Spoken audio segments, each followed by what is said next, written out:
호예랑 서아가 할 게 또 있어. 还有个事情，有爸爸和小慧姐去做的。 그거 대금 있지, 대금. 네, 이렇게 부는 거. 네. 니들 두 사람 그거를 배워라. 就是师傅让小慧姐还有 이거 爸 뭐라 爸 그래? 이거 뭐라 그래? 爸爸学一个乐器，그 대금이 就是这么吹的， 그거 약간笛子， 그 피리하고는 조금 다르죠. 피리는 이렇게 부는 거고. 就是这么大，不是口琴，就是这个，你看，横笛嘛，横笛，竹子做的横笛。 我以前也买过一个。 예전에 아빠가 이거 샀대요. 真的买过。 我买过，不知道现在不知道哪里去了呢。你自己买过一个？ 그때 이거 하나 샀대요. 어디 있어? 집에 있어? 家里有吗？ 家里好像不见了那个。 어디 갔는지 모르겠대. 就是横笛吧？ 여기 이렇게 구멍 뚫려가지고. 笛子。对，这么吹的， 이렇게 부는 거. 就是吹的嘛。我喜欢的，我有一首歌，就是用笛子吹的，我就是听到那个笛子，我就眼泪就不停的流下来。그 이제 那个歌我找找看，爸爸会吹吗？不会。 그거 예전에 어떤 음악을 들었는데 대금으로 연주된 음악이었는데 그 음악을 듣는 순간 난 눈물이 막 왈칵 나서 그때 대금을 샀습니다. 그거 두 개를 사가지고 하나 앞에 하나씩 해가지고 그걸 연습해. 你们买2个，每个人去练，2个人一起学。 알겠지?师傅，能不能问一个问题？能不能问一个问题？就是我也一直特别喜欢那个箫。我在10多岁的、18岁的时候，我就买过一根箫。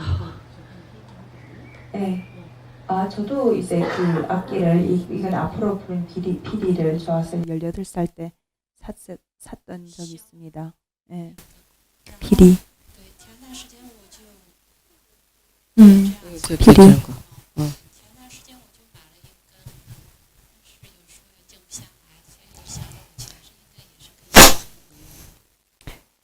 저도 이제 대금 얘기를 하다 보니 전생에 저도 이제 뭔가 필이랑 무슨 인연이 있었던 것 같습니다. 그걸 이제 제가 샀거든요. 한번 해봐. 그럼 네 사놨으면 한번 해봐. 스님이 효이랑 서아랑 하라 그런 이건 또 거기 이유가 있어서 하라는 거야. 对，已经买回来了，那应该都是有缘分的吧？那你就学吧。师傅让爸爸和小慧姐就是去练横笛，有其理由的。 니도 거기 사놨으면 필이 한번 해봐. 对呀， 그리고 그 소리를 들어봐. 你也去学吗？学着同时你听那个声音， 네가 부는 이 소리를 들어. 你去听你吹出来的那个声音。 관세음보살이 이 식으로 듣는 것으로 인해서 원통을 잃어서 이 깨달음을 얻었거든. 观世音菩萨就是听世界的音，他就是用声音，他开悟了。 그래서 왜 관세음이 됐냐? 이 볼관자에 세상 세자에 소리음자를 쓰거든. 观世音，观是看的意思，世是世间的意思，音是声音。 관세음보살님이 이 듣는 이 성품으로 이걸 깨달았기 때문에 세상 사람들의 모든 이 소리를 듣고 원하는 말을 들어준다는 원을 세우게 된 거야. 因为观世音菩萨他就是用他的听觉来得到一个正等觉，所以他给他就是赐到了这样一个观世音菩萨的称号。 그래서 네가 부는 소리를 네가 들어. 所以你们学的同时，你们要听你吹出来的那个声音。 또 해보시오. 好，那继续。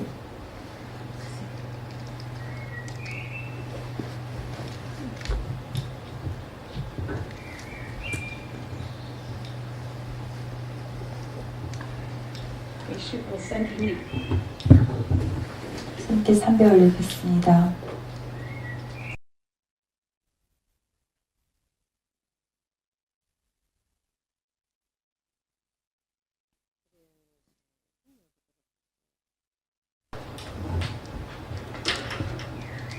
首先，这2天我听法，这几天我非常的欢喜，因为师傅说的这些法都说到我的心里去了，而且就是在我跟师傅相识的时候，18年师傅在世青会，我看到师傅的简历，因为我女儿说见到了菩萨嘛，像观世音菩萨，然后他在搂他的时候呢，就是让观世音菩萨就是飘下来的那种感觉，所以呢，我就非常的注意，我就看了师傅的就是那个本的那个简历。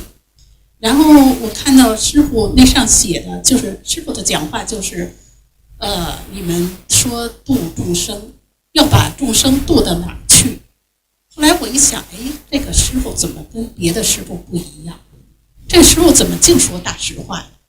而且呢，好像比我还直。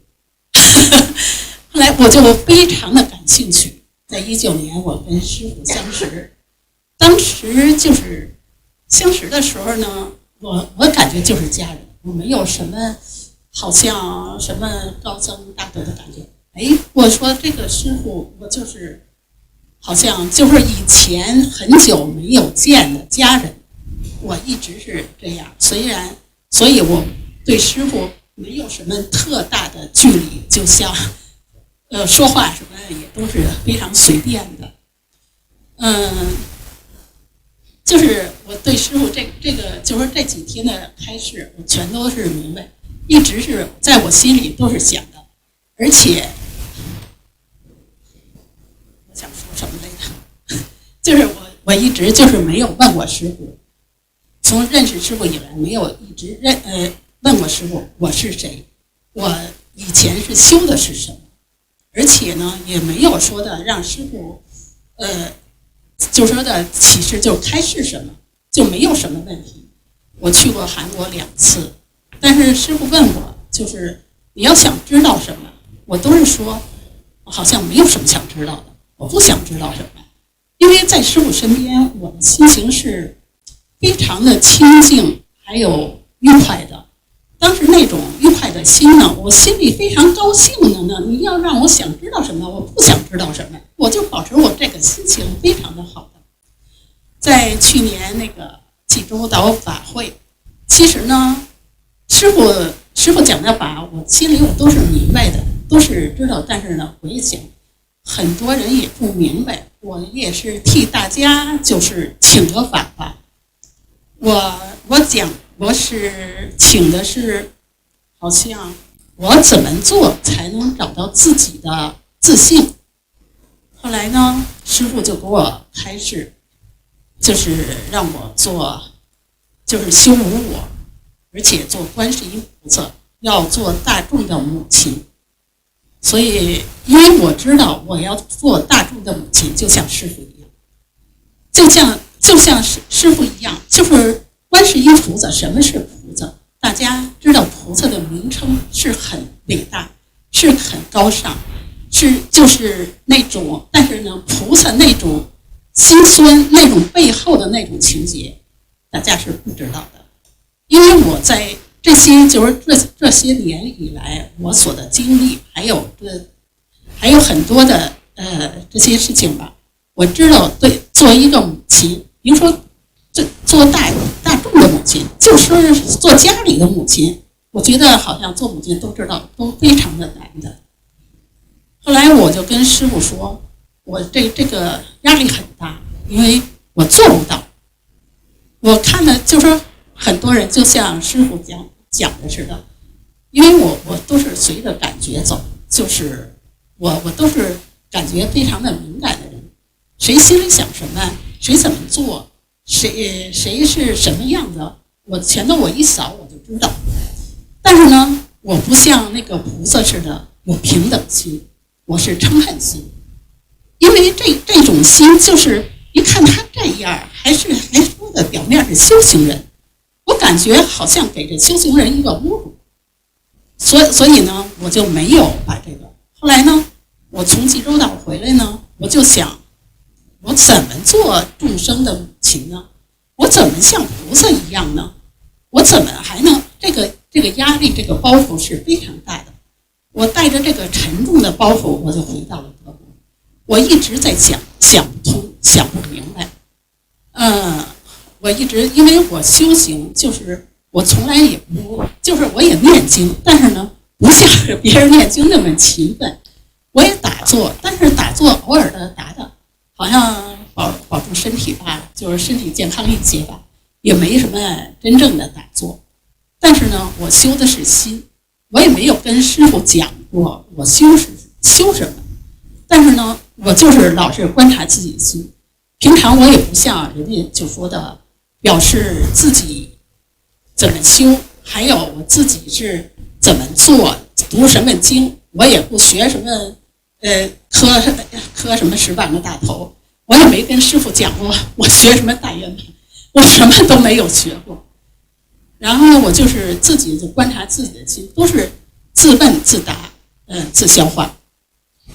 所以这回呢，借此机会呢，因为我带着一种就说的上回师父的给我开示，然后到今年1年了，我想在此机会向师父汇报我的修行，我修的是什么样，我修的对不对？好，我就简单汇报一下我的修行。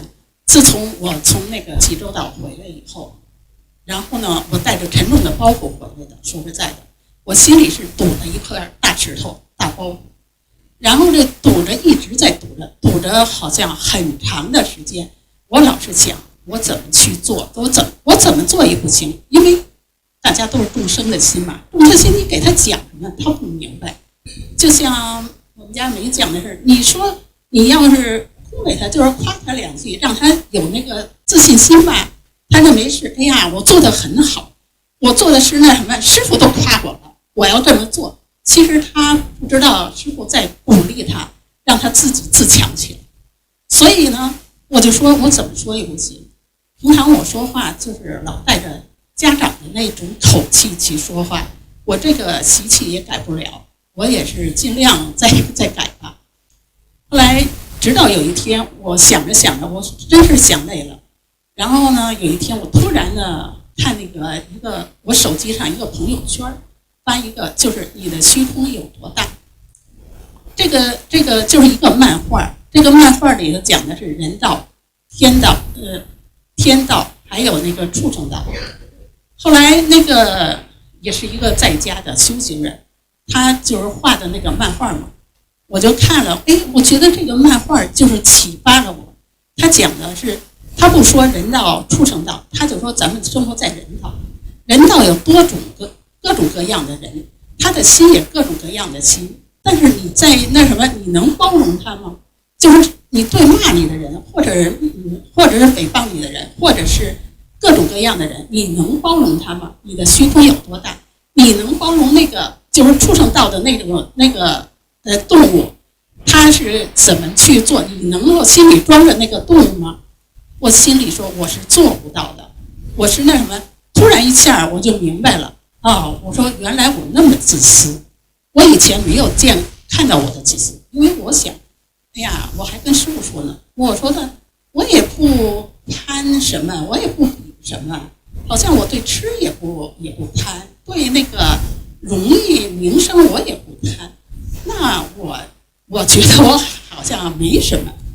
就后来呢，我看到这个，我觉得突然就打开了我的那个心扉，然后我就觉得我原来这么是自私，就是包容不了，连自己的人道的师兄弟我都包容不了，我还能成什么菩萨呢？后来我从那以后，我就一下我就开了，然后就像一个石头，在我心中那个石头那个包袱，啪的一下就落地了。落地，然后我心里特别的高兴，而且心情非常的畅快高兴。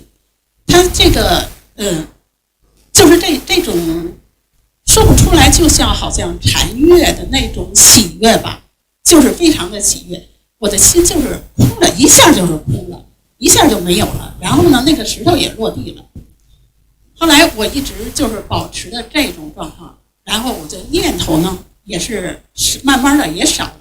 以前我是满脑的念头，因为我都是就是说问题嘛，我都是自问自答自消化嘛，所以念头也少了，也很平淡很清静的。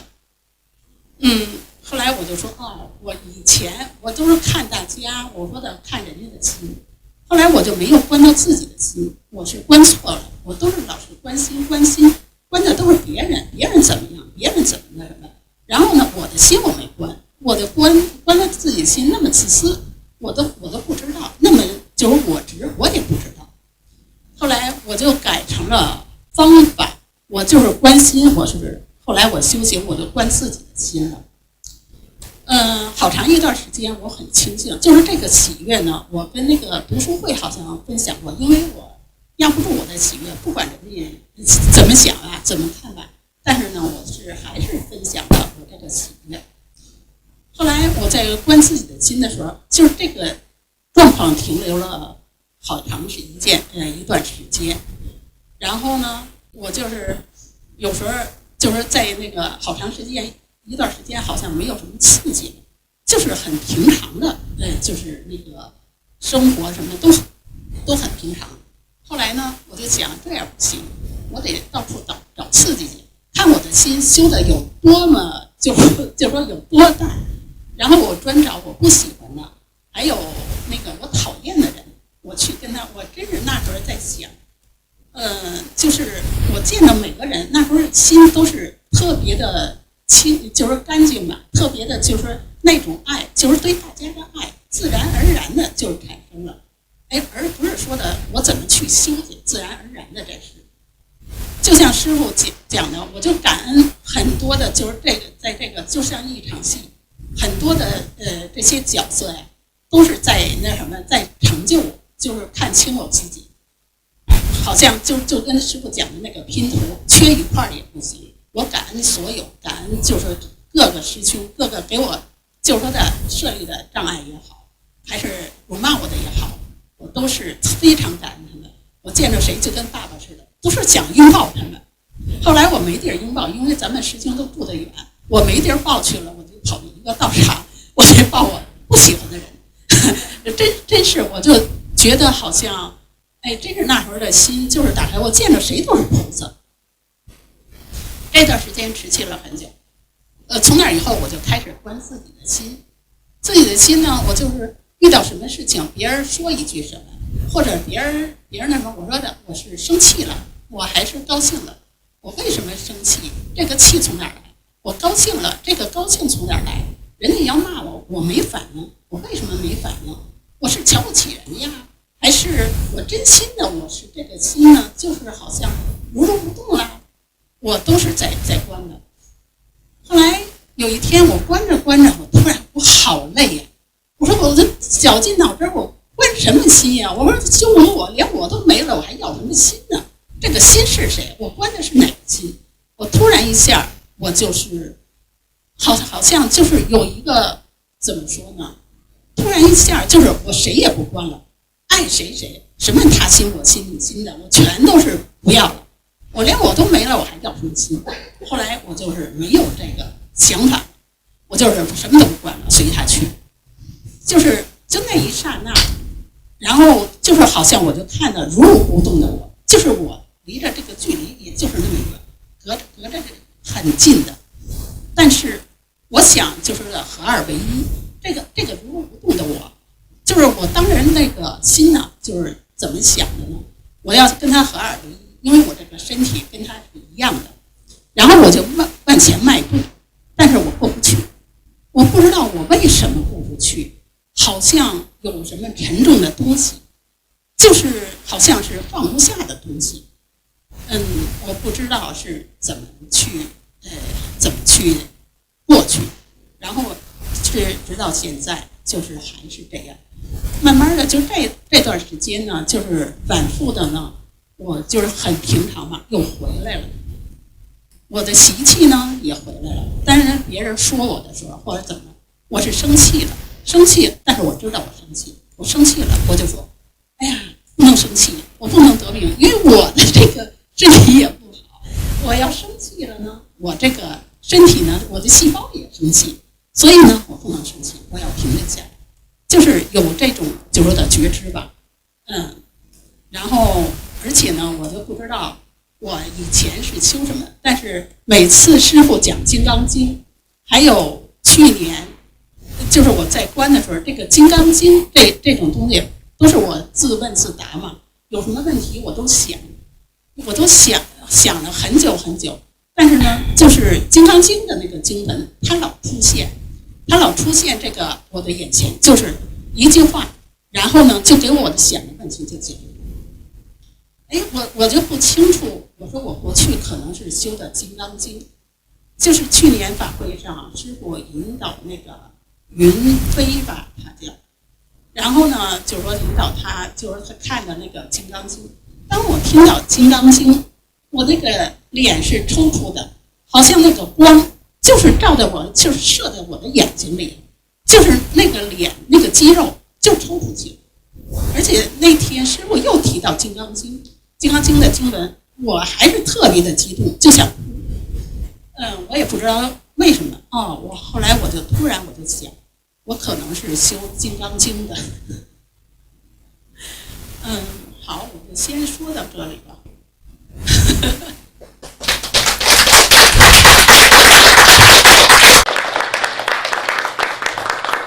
그 법회에 참여하는 내내 환희심이 들었습니다. 그리고 스님의 말씀 하나하나가 마음판에 새겨져 있었습니다. 그리고 제 마음속에 품고 있던 그 내용과 일맥상통한 느낌이 들었습니다. 2018년에 제가 저희 딸이 심포지엄에 참여하고 와서 보살님을 만났다, 관세음보살을 만났다라고 이야기를 했는데 스님께서 해주셨던 그 법문 중에 그런 내용이 저의 마음에 가장 와닿았습니다. 너희들이 중생을 제도한다고 하는데 중생을 제도해서 어디로 보낼 것인가? 그 이야기를 듣는데 다른 스님과는 그냥 다른 스님이다. 그 자체로 그냥 보살이다 라는 생각에 2019년 스님을 다시 한번 만나야 되겠다는 생각을 가지게 되었습니다. 스님을 만났을 때 어떤 제가 막 고승대등님을 만난다는 생각보다는 그냥 뵀었는데 저 오래된 정말 제가 아끼고 너무너무 사랑하는 가족을 만난 느낌이 들었습니다. 그리고 스님께 어떠한 특별히 막 마음의 거리가 크게 느껴지지도 않았습니다. 그리고 스님께서 해주셨던 모든 말씀들이 다 제 마음속에 들어있던 것들이었습니다. 저는 여태까지 스님께 한 번도 그런 질문을 하지 않았습니다. 뭐 나는 누구인가? 나는 어떤 수행을 했었나? 한국에 다녀와서 스님과 가까이 지낼 수 있는 기회도 있었지만 뭐 질문거리가 없냐 해도 저는 솔직히 특별한 질문거리는 없었습니다. 그냥 스님 옆에서 그냥 이렇게 제가 느낄 수 있는 이 평정심 그 자체로 그냥 좋겠습니다. 제주도 법회 때 사실은 제가 들고 있는 화두여서가 아니고 많은 분들을 위해 대신 청법을 했었습니다. 자신의 자성을 어떻게 찾을 수 있는가? 스님께서는 저에게 무아수행을 하라고 하셨고 관세음보살행을 하라고 하셨고 대중의 어머니가 되라고 말씀하셨습니다. 너무나도 잘 알게 되었는데요. 너무나도 잘 알고 있습니다. 대중의 만중생의 어머니가 되려면 스님처럼 해야 합니다.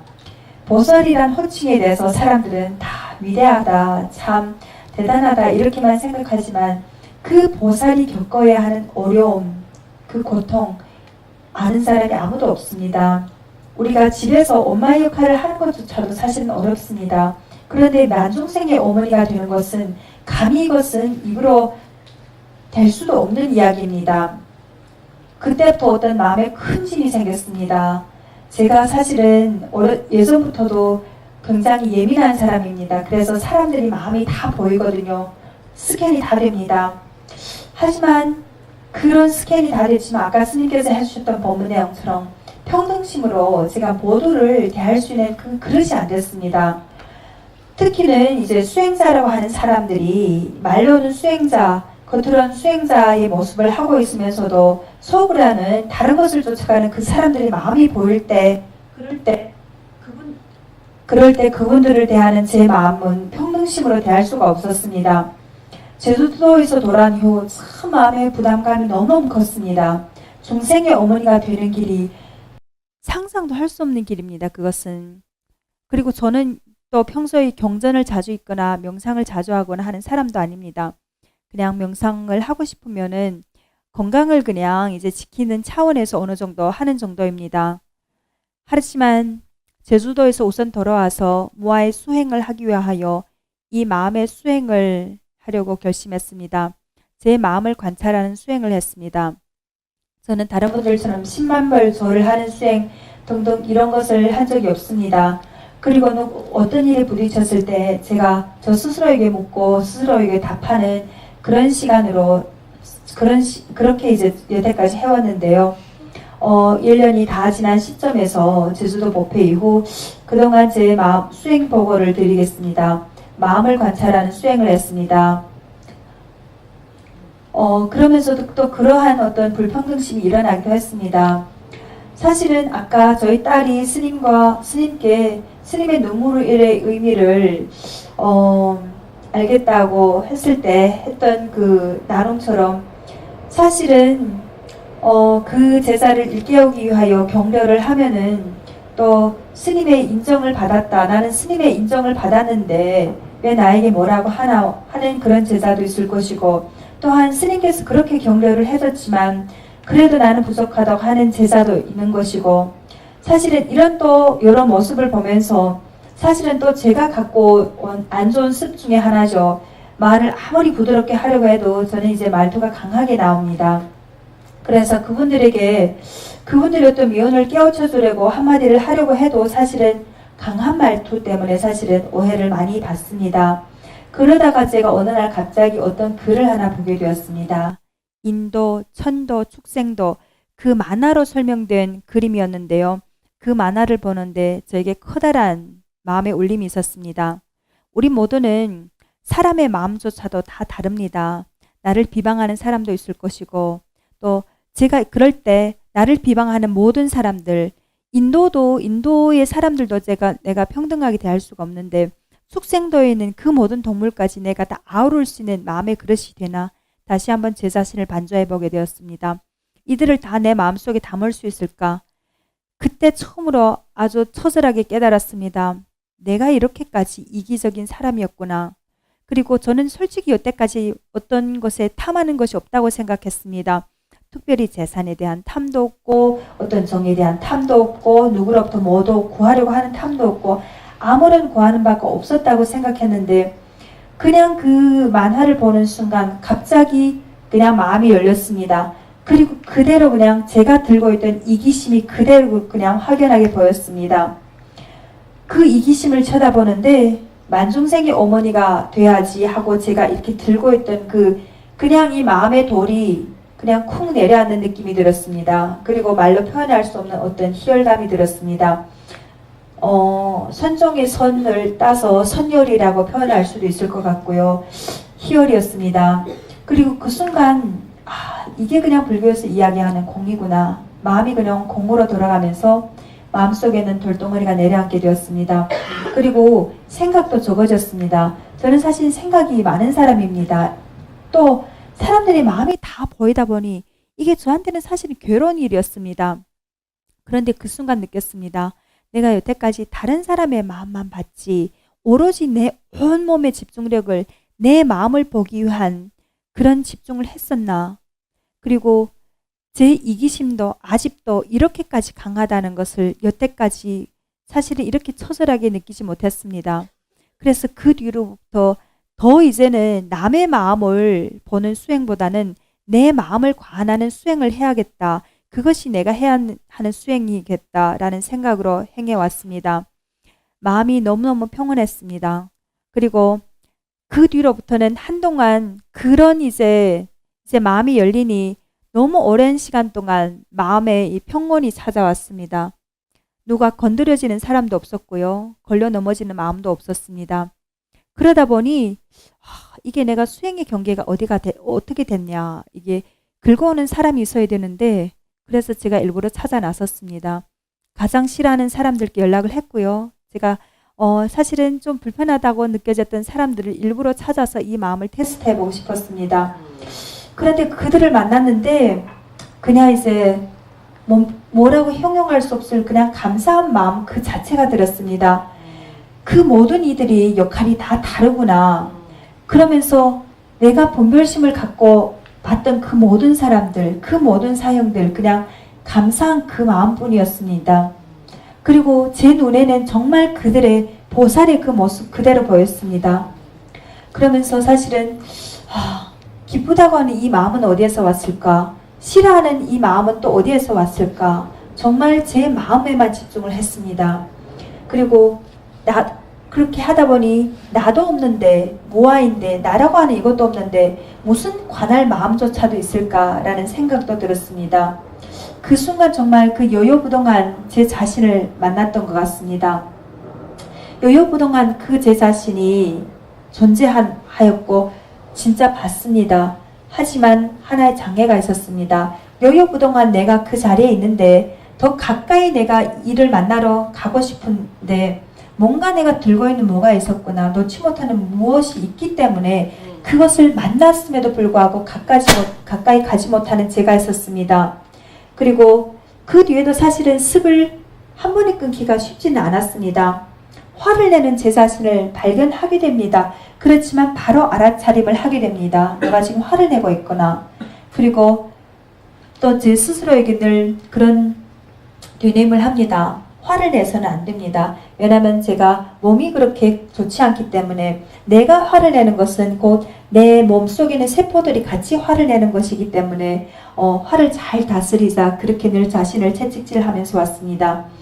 제가 사실은 특별히 읽는 경전이 없지만 어떤 수행을 나는 전생에 했을까 스승님께 물어본 적은 없었지만 금강경과의 인연이 참 지극한 것 같습니다.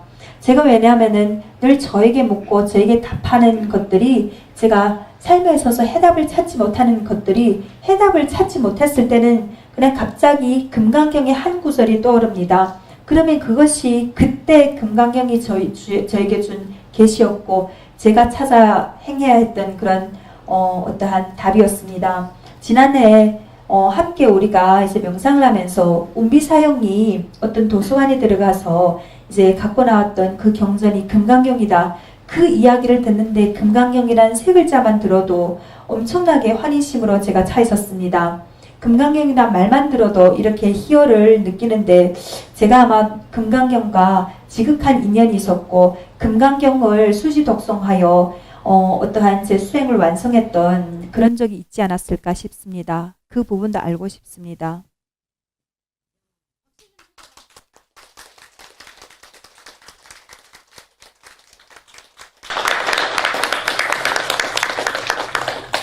선생님이 사실 이번에 독일에 왔을 때 모두가 이게 정도의 차이만 다를 뿐이지 모두가 너무너무 다 커 있는 거야. 师父这次来德国，其实每个人的成长速度都不一样，但是师父发现你们每一个人都长大了。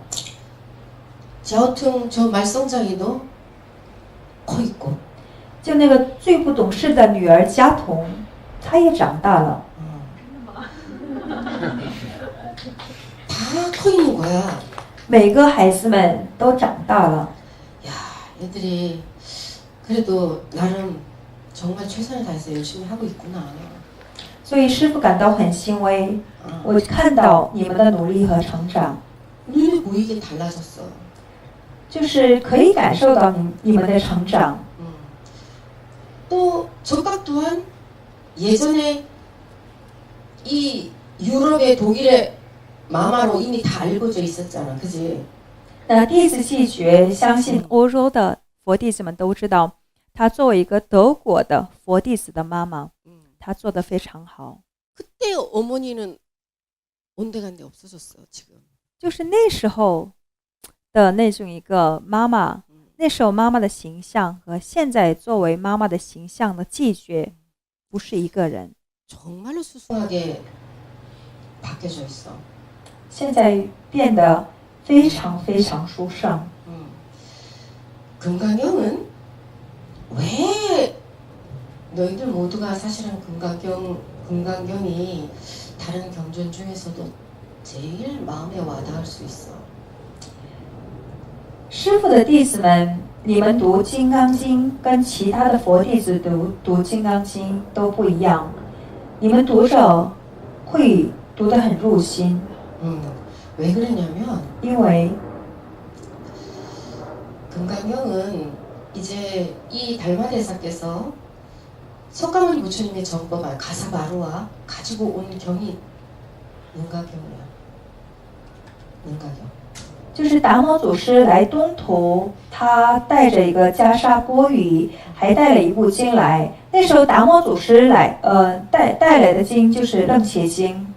가사와 이 법을 받았다는 증표로 가져온 게 부처님의 가사와 就是正法眼藏的这个一个标志有3样，一个是袈裟， 부처님의 바로 一个是钵盂， 그 다음에 그 많은 경 중에서 그야말로 제일 중요한 경을 가져온 게 바로 모든 경을 그냥 열애의 그 깨달음에 들어가는 요문이라 할 수 있을 정도의 함축해 놓은 경이 바로 능가경이야. 然后又带来《楞伽经》。《楞伽经》可以说是把如来所讲过的所有的开示内容，都把它就是浓缩成的一个，它算是一个要文。 달마대사가 이제 처음에 오셔서 능가경을 가지고 와서 사실 그때 선종이 아니라 능가종이라 그랬어. 因为当时达摩祖师那时候的这个佛教，不叫禅宗，那时候就是楞伽宗。 그런데 이게 계속 조사의 해가대사, 승찬대사, 도신대사, 오조홍인대사 이렇게 넘어오면서 범란에 의해서 이게 더 이상 이 전해지기가 참 어려운 상황이 돼버렸어. 但是达摩祖师到二祖慧可，二祖慧可到三祖圣忏，圣忏到四祖道信大师，到五祖弘忍大师，其实这一系列的过程当中，这个佛教它经受过好多次的法乱。 그래서 오조께서는 이거를 좀 짧게 해가지고 전할 수 있는 금강경을 설하시게 된 거야. 所以就是楞伽经，它就是没有好好的就是传下去，所以到了五祖弘忍大师时候呢，五祖弘忍大师就选择了这个金刚经，因为金刚经相对而言比较短，而且还是浓缩了这个释迦牟尼佛的开示内容。 육조 해능이 금강경 사국의 응무소주 이생기신 여기에서 깨달음 얻었잖아. 六祖慧能大师就听到《金刚经》的因无所住而生其心，听完之后他就开悟了。 그 이후로 금강경이 제일 중요한 소위 경전으로 이제 되어버린 거야 제자들에게. 所以从六祖开始，《金刚经》就成了禅门的很重要的一部经。 그래서 한국도 지금 소위 경전을 삼고 있는 게 금강경이야. 所以韩国也是他继承了唐朝的这种一个禅宗，所以对韩国人而言，《金刚经》现在为止还是最重要的。 육조 해능대사의 이 깨달음의 모체는 금강산매경이야. 六祖慧能大师他开悟的这种一个母体，最根本的这个经就是《金刚三昧经》。 그래서 스님이 한국에서도 지금 이 경전을 엮는 역경원에서도 금강산매경을 만들지 않아. 但其实《金刚三昧经》对你们而言可能有点陌生，包括在韩国专门就是就是出版经书的译经园，就是一个出版社，他们也不再印刷《金刚三昧经》。 그래서 스님이 산속에 있으면서 이 금강산매경을 다시 만들었어. 所以师父在山上闭关的时候呢，师父又重新做了这个《金刚三昧经》的他的一个，就是重新就是把它弄好了。 근데 그 당시에는 책을 만들 수 있는 돈이 없었어. 但在山上那时候呢，没有钱可以就是印书。 그래서 이제 이 밖에 나와서 스님이 사람들에게 이 금강산매경을 공부를 시켜야 되겠다 해서 금강산매경을 이제 책을 만들었어. 所以我师父出关之后呢，那时候就想让我身边的一些佛弟子可以学《金刚三昧经》，所以出关之后才印刷了《金刚三昧经》。 금강산매경을 금강경을 더 깊이 있게 공부하려면 금강산매경을 공부를 해야 돼. 如果你们想更深入的去了解《金刚经》，那你们一定要去学《金刚三昧经》。 한국에서도 스님들도 금강경은 많이 보는데 금강산매경은 보는 스님들이 거의 없어. 在现在，包括在韩国也一样，读《金刚经》、学《金刚经》的出家人很多，但是很少有人去学《金刚三昧经》。 금강경을 보고 무조건 공에 대한 것을 설명했다고 생각하면 안 돼. 你们读《金刚经》的时候呢，只觉得这《金刚经》只讲了空，这个是你们没有完全理解《金刚经》。 뭐가 공이냐 이 말이야. 저 이렇게 뻥 뚫린 거 공이 있고 만지키는 거 물질이가? 要去思索什么是空。 이 스님이 왜 능가경을 부패나 정유한테 시켜서 너희들한테 공부를 시키라 그랬냐? 师父就是让真如还有法海，也跟大家一起共修的时候呢，也跟大家一起楞伽经。 정말로 공부를 해 나가는 자들은 이 능가경을 필독을 해서 자기 걸 만들어야 돼. 因为学佛的人一定要把楞伽经把它学好，把它变成自己的东西。 왜 그러냐면 因为 한국에서도 이 스님들을 가리키는 불교 대학에 강주를 하는 이 강주 스님들도 능가경 공부를 안 한 사람들은 엄청난 오류에 떨어져. 因为即便是在韩国，就是那种佛学院的堪布们也好，佛学院的教授们也好，如果没有彻彻底底明白楞伽经的内容，但是楞伽经的情况之下，他给大家讲法，很容易会犯错误的。 그래서 능가경을 이건 시대적인 배경에 의해서 전해줄 수 없었던 거지. 가장 부처님의 정법 안장에서 그 수많은 경전 중에 단 한 권을 가지고 온 게 바로 능가경이라 할 정도면 이게 얼마나 중요한 말씀이겠어. 达摩祖师到东土中国的时候带来的唯一的一部经就是楞伽经，可见楞伽经它有多重要。 그래서 이거는 너희들이 앞으로 공부를 해가면서 이 꼭 봐야 되는 경전은 스님이 이제 다 선별을 해줬는데 그 경만큼은 꼭 보고 내려놔야 돼. 所以师父已经给两位弟子，就是组织共修的两位弟子，已经给他们我们要学的这个经书的目录了。 시대적인 배경이 이제 금강경을 공부했던 거니까 금강경이 사부계가 제일 마음에 와닿는 거는 그건 사실이야. 이 지적각도. 对，《金刚经》也是其中的，就是其中包括的内容，包括楞伽经也是。像寂觉，你因为是觉得跟《金刚经》特别有缘分，这也是你想的也是对的。 봐봐라. 이 적각이 그 인도 축생도 이거 만화를 보다가 마음이 확 열리고 들고 있던 게 뚝 떨어졌어.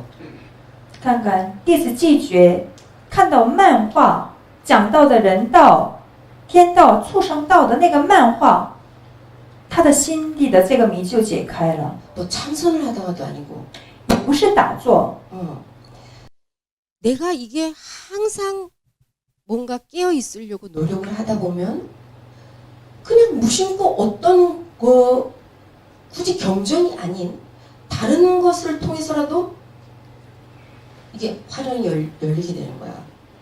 因为他一直就是努力做到，努力告诉他自己保持觉知，所以的话呢，一直可以保持到这种一个状态。你不只是你在打坐，看漫画，你都可以就是打开。 왜 스님이 너희들한테 숙제를 스님 제가 어떤 수행을 해야 되겠습니까? 그러면 하루에 뭐 경전 몇십 번을 독송을 해라. 아니면 절을 뭐 500배를 해라. 1000배를 해라. 뭐 자선을 뭐 한 3시간씩 해라. 이런 거를 안 가르쳐 주고 엉뚱한 거를 너희들한테 하라 그래나. 이 의심 가지 않나? 你们跟师父要作业，师父没有让你们读经，没有让你们打坐，给你们其他的作业，你们都无法想象过的作业。你们对此有没有怀疑过？师父为什么没有让我们读经？ 다른 스님들 같으면 뭐 경전 몇 동을 해라, 절을 몇 번을 해라, 자선을 몇 번을 해라, 뭐 이런 거 얘기했을 텐데. 别的师父可能会对你讲，你读这个经，你跟这个经有缘分，你一天要读多少，一天要打坐多长时间。 사람에게 걸려있는 각각에 걸려있는 문제가 다 다른 거야. 因为每一个人就是阻碍你修行的每一点都不一样，被卡住的点都不一样。 업이 없으면 본래 부처야. 没有业，本来都是佛。 내 업을 다스리지 않고는 열릴 수가 없어. 如果你们无法调伏你们的习气、你们的业，你无法打开。 아, 겨우 무슨 수행하라는 게 말 떨어지자마자 미루지 말고 그 자리에서 바로 하라는 게 무슨 이게 수행이야? 이런 생각할 수도 있지. 就觉得是想到的东西赶紧去做，这算是什么作业？ 그치? 有没有这么想过？ 스님은 뭐 이거 수행이라고 이런 걸 하라 그래나? 这算是什么修行？ 그치? 有没有这么想过？ 이상하다 안 생각했어? 有的人认领作业不觉得一开始就奇怪吗？奇怪吗？ 적각에게도 경전을 보라고 한 번도 말하지 않았어. 对季绝，我也从来没有让他读经。 그런데 이렇게 수승하게 깨어나잖아. 但是你看，他慢慢醒过来了， 나의 업을 내리면 그냥 자연히 밝아지는 거야. 断除我的习惯，但就是调伏你的习气，就这样变得明亮了。 너희들 가만히 생각을 해봐. 나는 어떤 것에 대한 이 내가 걸려있는 게 제일 강한가를 한번 자신을 돌아봐. 你们每个人回顾一下自己，你们的卡住点是什么？ 조각이 말했듯이 나를 봐야 되는 거야. 남을 본들 뭐 하겠어. 不需要看别人的心，重要的是要观自己的心。 이 깨달음이라는 건 나를 찾아가는 길인데 因为这个走向开悟的这条路是去寻找自我的路。 조각이 내려놔야 되는 부분은 바로 이 어머니의 수행, 만중생의 어머니의 수행을 하면서 진짜 대자비와 세상을 포용하고 또 나의 아집을 내려놓는 이것을 하는 가장 큰 수행이거든. 对于弟子季绝而言，要做怎么能成为万众生的母亲的这个修行，然后从这个过程当中放下他的我执。 그래서 여자는 약한데 이 세상에서 가장 강한 거는 엄마가 돼. 가장 연약한 여자가 엄마라는 이 위치에 가면은 이 세상에 무서울 게 없이 강해진다고. 师父说过，女人是脆弱的，但是妈妈是伟大的，妈妈有强大的力量。 어머니가 된다는 거는 봐. 이 어머니 역할을 하려니까 너무 어렵다는 거를 아는 거야. 因为他知道要做好母亲的角色，非常非常难。 어머니는 내 입에 안 들어가도 자식 입에 들어가는 게 더 행복해. 妈妈是，即便你自己饿肚子，看着孩子们吃，你更高兴。 내가 녹아져 내려야지 어머니가 될 수 있어. 要处于到一种无我的状态，你才可以做好妈妈。 나라고 하는 내가 없어야 돼. 就得要做到无我。 응. 이거를 하니까는 이렇게 또 수수하게 깨어나잖아. 你看，一直做这个修行，他就慢慢醒过来了。 이제는 앞으로 이 해야 될 게 뭐냐면 우리는 이 예전에는 육조 해능 대사한테 방변이 찾아왔지, 그치? 방변. 육조 단계에 보면은 방변이 찾아왔잖아. 조각을 잘하는. 六祖慧能大师现在开始季觉要做的修行就是看六祖坛经那边有一个是叫方剑吗？去来找六祖慧能大师的。 너는 方便， 너는 무엇을 잘하느냐? 方便过来找大师，然后呢，大师就问方便，你最能擅长的部分是什么？ 네, 저는 조각을 잘합니다. 他说我对雕刻， 그래. 我做雕刻做得很好。 그럼 어디 나를 한번 새겨봐라. 那好，你开始刻画一下我。 근데 며칠 후에 진짜 육조 대사하고 똑같은 상을 하나 딱 새겨가지고 왔어, 그지? 方便就刻出了跟六祖慧能大师一模一样的雕像。 니는 조각하는 성품만 알고 부처의 성품은 모르는구나. 大师就对他讲：“你只知道怎么雕刻，但是你不知道佛陀的品性。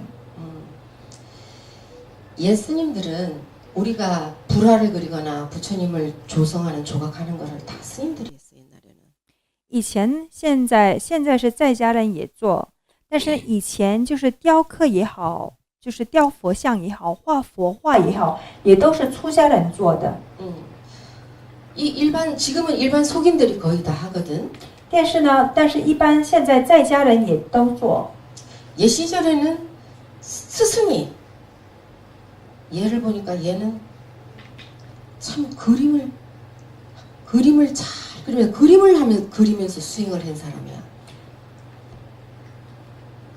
잠깐, 사장님. 아니, 아, 사람을 사람. 봤을 제자들을 봤을 때. 那以前的就是师父们，他们是会根据弟子们的这个一个根基和特长，会给他指出他可以修的一个方便法。打个比方，他擅长画画， 그러면은 저는 어떤 스윙을 해야 되겠습니까? 좌선을 해야 되겠습니까? 그러면 니는 그림을 그리면서 그걸 스윙 삼아라. 会画画的人如果问到上师，那上师我该怎么修？我要打坐吗？这时候上师就会说到：你不要打坐，你去画画。 저는 조각을 잘합니다. 그러면 그래. 그럼 니는 부처님을 조성하면서 네 스윙해라. 那如果有弟子回答雕刻这方面我挺擅长的，那这时候师父们就会指引他，就会说：那你回去雕刻一下佛陀的心。 그게 무슨 뜻이겠나? 这是什么意思呢？ 스윙은 각각 자기가 잘하는 거를 하면 그걸 갖다 스윙을 들으면 돼. 每个人都有自己的优点和自己擅长的部分，就拿那个去修行就可以了。 죽조가 방변한테 어디 그럼 네가 조각을 잘하면 나를 한번 새겨 보너라 이렇게 한 게 그렇게 말을 했는데 진짜 조각상을 새겨가지고 왔거든. 그거 조각상을 새기라고 했겠나? 六祖就让方便回去雕刻一下大师。那大师让他去雕刻是什么意思呢？只是让他雕刻大师的这种外形吗？ 나를 조각해보라는 게 상을 새겨가지고 오라 그랬겠어? 其实不是让他去雕刻这个像的。 왜 제자에게 그림을 그리는 자에게는 불화를 그리라 그랬냐면 那会画画的人，大师们就会叫他去画佛画。 자기 마음 땅 안에 있는 본래 뭐야? 하얀 백지야? 图画纸就是什么都没有的东西。 이 하얀 백지에 부처님을 보살을 그리면서 내 마음 땅 안에 있는 자성부를 한번 그려보라는 일깨우는 그 연습을 시키기 위해서 그런 거야. 上师让会画画的人去画佛画菩萨，就是让他在画的过程当中来唤醒自己内心的自信佛。 내 안에 없던 내 안에 있는 그 보살을, 그 부처를 꺼내서 그림을 그리다 보면 무념이 되면서 자선을 할 때만 무념이 되는 거야. 그림을 그리는 순간 아무 생각이 안 들고 산매에 들어.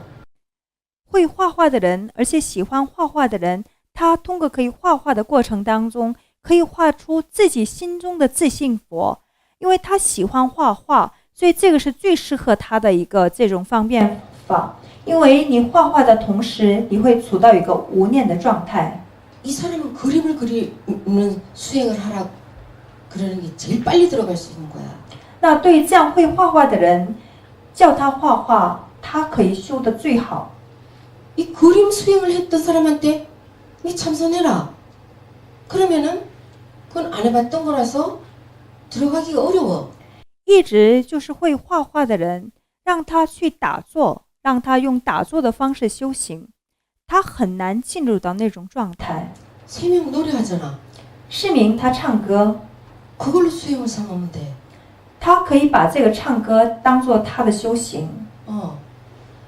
이 각각이 들어가는 게 다 다른 거야. 所以入到门内，每个人进的出口都不一样。 조각은 시간 날 때마다 이제 불화를 그리면서 한번 집중을 해봐. 거기서 또 엄청 큰 깨달음을 얻을 거야.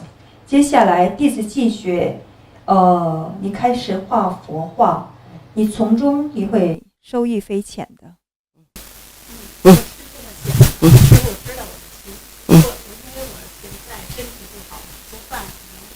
有点累，然后我就想，接着往下接着就是画画。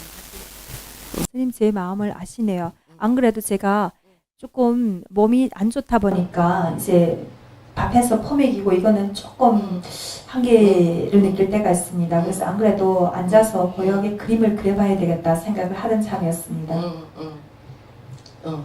불화를 그리면 또 그걸 수행 삼아서 하다 보면 아무 잡념이 없이 깊은 산매에 들어갈 수 있어. 对，重新拿起你的笔，重新开始去画佛画吧。你在画佛画的过程当中，你会进入到那种一个三昧的状态的。 자, 벌써 끝날 시간이 30분이 오바됐어요. 好，又超时了， 그럼 8시 반에 만나요. 那我们就8点半。